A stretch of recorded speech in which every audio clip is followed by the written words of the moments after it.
Sesungguhnya begini, ini saya buka saja ya. Dalam koalisi itu selalu ada pertautan. Siapa yang mengendorse saya? Waktu itu ada beberapa partai yang mau mengendorse saya, yang sudah berkomunikasi PKB. Yang kedua PKP Indonesia, PKPI. Tentu Partai Demokrat sendiri. Terus ada beberapa partai yang masih in proses itu, termasuk PBB. Ketika makin manifest, makin menjadi realitas, maka ada pertanyaan yang krusial yang diajukan teman-teman di PKP Indonesia dan juga di Demokrat dan saya sendiri kepada Pak Yusril Iza Mahendra tentang isu syariat Islam. Pak Yusril, ini ada kekhawatiran dari Pak Edi Sudrajat, dari kami yang di Demokrat, dari PKP Indonesia, tentang ketidakjelasan bagaimana sih Partai Bulan Bintang kaitannya dengan syariat Islam. Pak Yusril menjelaskan kepada saya dan kepada Pak Yusuf Kala, bukan begitu. Tidak ada kami ingin menggantikan hukum nasional dengan syariat Islam. Tidak ada kami ingin memasukkan syariat Islam dalam Undang-Undang Dasar 1945. Yang kami lakukan itu, kami ingin hukum nasional itu juga mengandungi beberapa aturan hukum yang ada, hukum adat, hukum Islam, hukum yang lainnya. Dan itu sudah terjadi. Jadi hukum nasional kita ini kan sudah mengandungi unsur-unsur itu. Itu penjelasan saudara Yusril Iza Mahendra.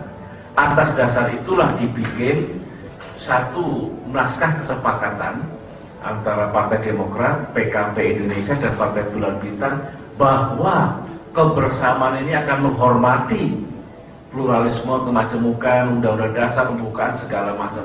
Clear di situ. Nah, ternyata pernyataan dari mereka, SBY setuju tentang syarat Islam itu, sebenarnya SBY mengerti, sekala mengerti apa yang dijelaskan oleh Yusril Iza Mahendra. Oleh karena itulah ketika saya dengar memang Pak Kaban ya mengeluarkan statement, langsung dibantah oleh Pak Yusril Iza Mahendra bahwa tidak seperti itu. Jadi ini yang betul, bahwa komitmen saya terhadap satu Pancasila, kedua Undang-Undang Dasar 1945, ketiga NKRI, keempat kemajemukan, pluralisme, kebinekaan, tunggal-ikaan itu final. Baca Bapak Ibu pidato politik sehari ini, baca, sangat gamblang di situ. Bahkan saya maju lebih jauh lagi, yang diskriminatif harus dihapus. Aturan-aturan yang membedakan warga negara keturunan dengan yang bukan keturunan harus dihapus. Karena ini perbedaan perlakuan harus ditiadakan. Ini komitmen saya. Saya ambil risiko, mungkin ada yang pro dan kontra, tapi saya seorang pluralis dan saya tidak bisa menerima dalam kepemimpinan saya nanti, kalau saya terpilih menjadi presiden, tindakan atau kebijakan yang diskriminatif. Bapak Ibu bisa lihat nanti bagaimana perkembangan negara kita kalau saya mendapat mandat untuk memerintah ini. Pertanyaan Bapak Pendeta jelas sekali, bagaimana caranya? Kabarkan kepada mereka, tidak benar SBY bersetuju syarat Islam menjadi menggantikan hukum nasional dan syarat Islam akan dimasukkan dalam pembukaan Undang-Undang Dasar. Komitmen SBY pada pluralisme final, itu yang pertama. Yang kedua, sampaikan SBY ini di komunitas Islam dikatakan pro-Kristen, pro-minoritas.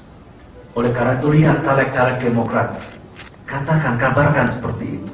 Sementara kepada kita dikatakan SBY menyetujui syariat Islam.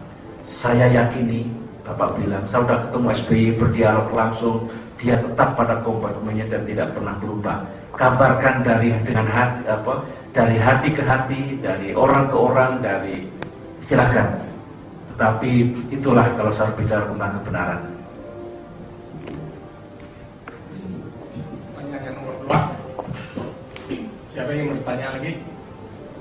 Bapak catat ini tanggal 1 Juni omongan saya, ya, saya pertanggungjawabkan sore hari ini di hadapan Bapak Ibu sekalian. kalau masih ada yang ragu masalah syariat Islam, masalah pluralisme, masalah diskriminasi dan sebagainya.